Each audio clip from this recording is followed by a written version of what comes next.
Ahir, i després de molt de temps d'espera, per fi vam poder donar pas a les primeres jornades esportives.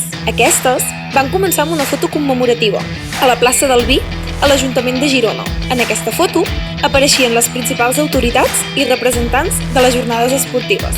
Aquestes també van començar amb els primers partits i els primers esports. En primer lloc, trobem el bàsquet masculí, que es va dividir en dos grups, el grup A i el grup B. El grup A va jugar al pavelló de Palau, i en aquest es van classificar la Universitat de Barcelona i la Universitat de Girona. En segon lloc, el grup B va jugar en el pavelló de Montmajor i es van classificar la Universitat de Lleida i la Universitat Pompeu Fabra. A continuació, es van jugar els partits de futbol femení en el camp de Torres de Palau. Tots els partits van iniciar i finalitzar el mateix dia i van concloure amb la guanyadora Universitat de Barcelona.